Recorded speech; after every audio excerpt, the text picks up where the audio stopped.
It feels like Arsenal, when we watch them right now, are the super team that just cannot win. In the 21-22 season, Arsenal, they had this glimmer of hope, but they finished fifth and they couldn't get into the Champions League.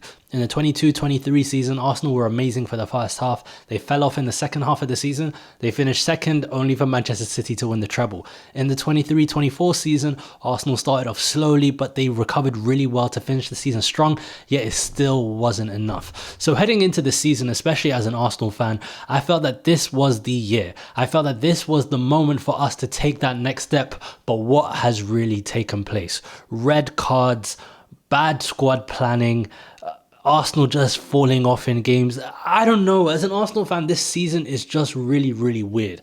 We started off against Wolves. We looked really good. We got that win against Aston Villa. Look, it was a tough game, and to be fair, we as an Arsenal fan, there's not many games where I can say we were lucky to win. I say that game, we had an opportunity to lose.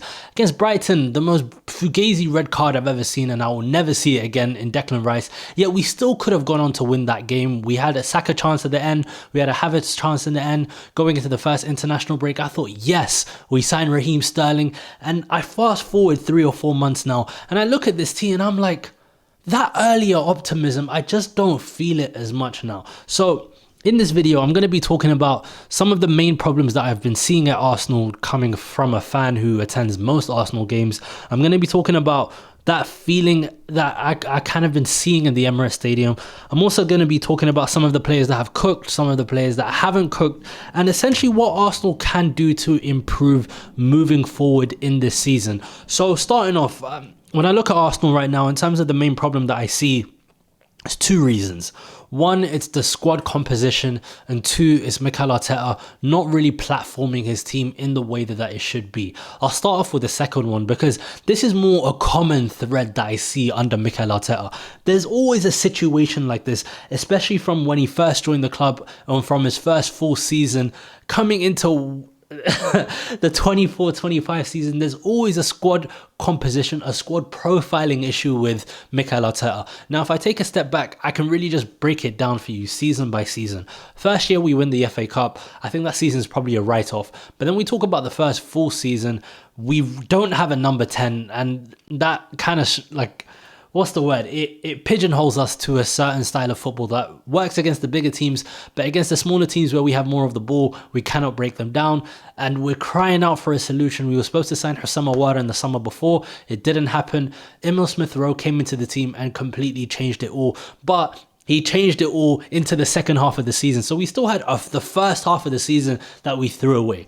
The second full season, the 21-22 season, it was going really well. I remember that period between, I would say it would be December and January 2020.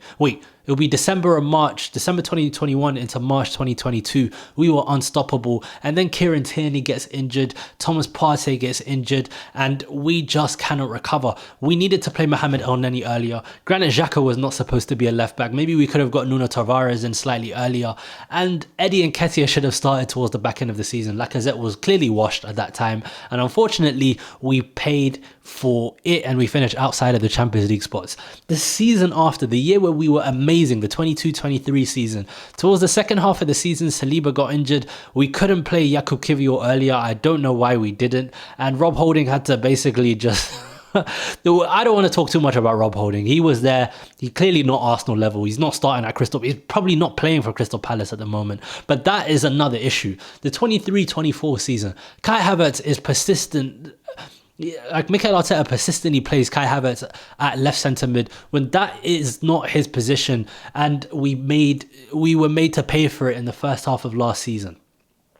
That's just a long story to say that every single season under Mikel Arteta, there's this really weird stretch where we're just not playing players in the right position. And any person, any simpleton, any person with a resonant brain cell can understand that Yuri Timber should not be playing left back. Yes, I know we have injuries. Yes, I know we have those issues.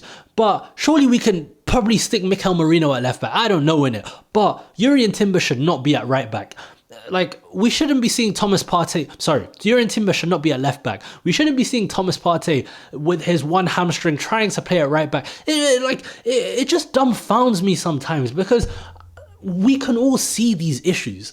we can all look at the club and we can say, look, these are problems that continually happen under Mikel Arteta, yet sometimes things just don't change.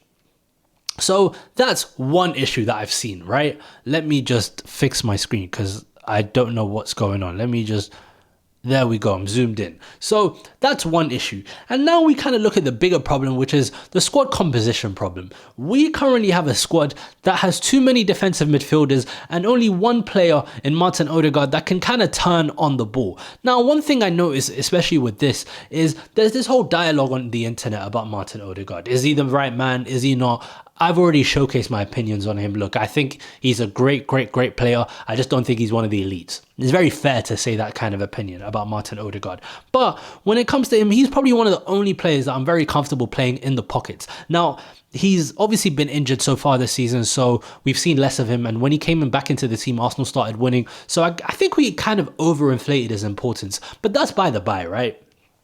When it comes to Martin Odegaard, he is the only player that can play in the pockets. And when we don't have enough passes in our team, Mikel Merino, unfortunately, isn't a passer. He's a guy that's amazing in the duel. He's a guy that's really good at releasing Martinelli quickly.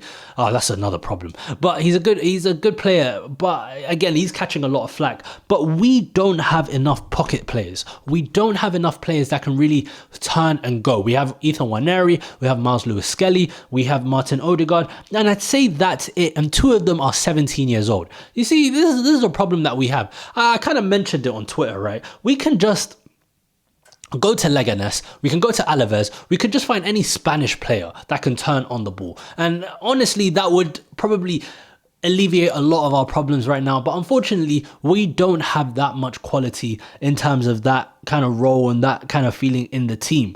And then we talk about Martinelli, we talk about Havertz, two players that thrive in specific game situations. But unfortunately, Martinelli, look, I'm Martinelli's biggest fan, but right now, I'm sorry, man. It's just not been hitting.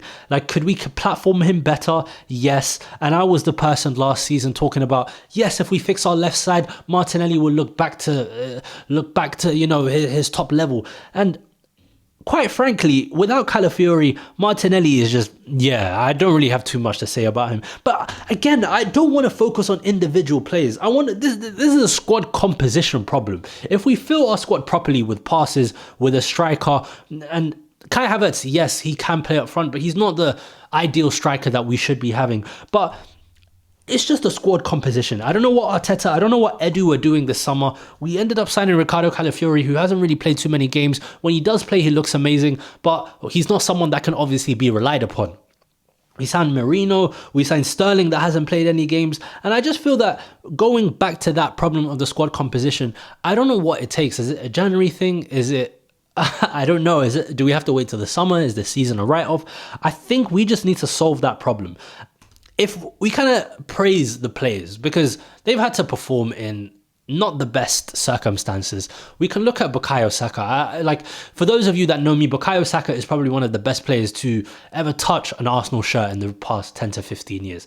I think what he's doing right now, he's turning chicken shit into a chicken sandwich. I think, is that the saying? Chicken shit into a chicken sandwich. That's what Bukayo Saka is doing right now. Saliba, Gabriel, Timber, those guys have been doing amazing. Declan Rice, he's catching a lot of flack right now. I don't think he deserves to.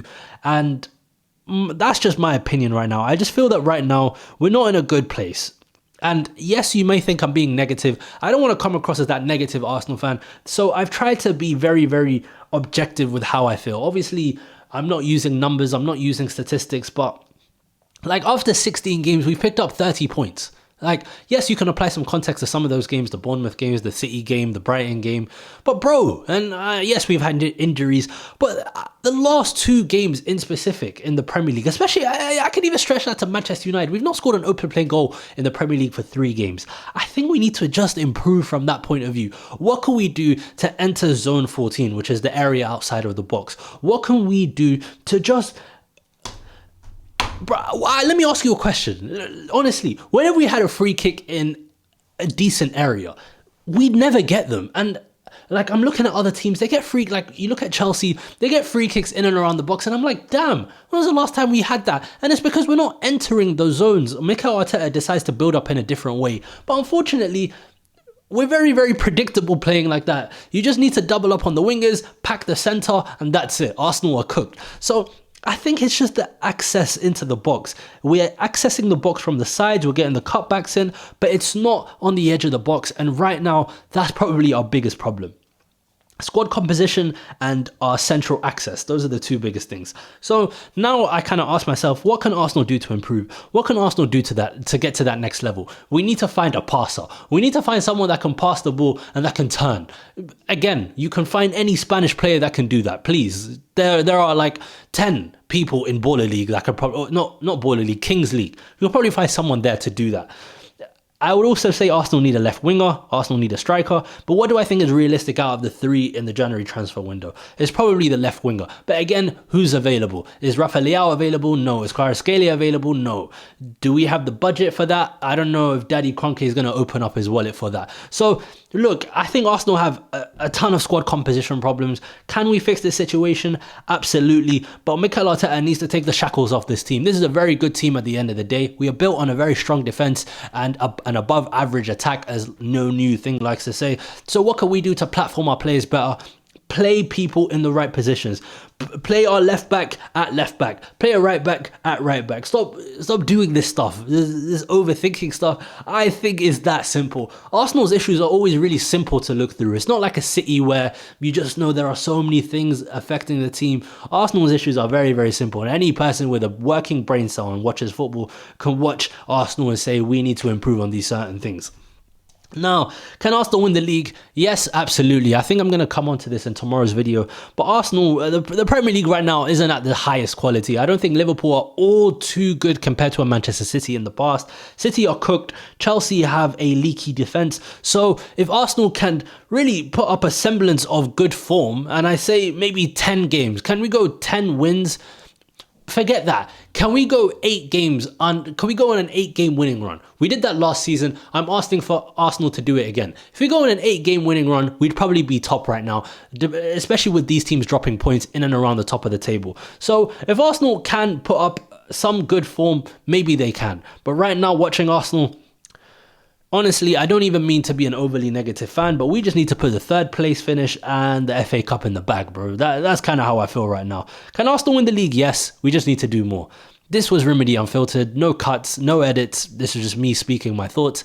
If you guys like this video, let me know down below in the comments and let me know what you want to see next. Take care, and I'll see you very soon for another video.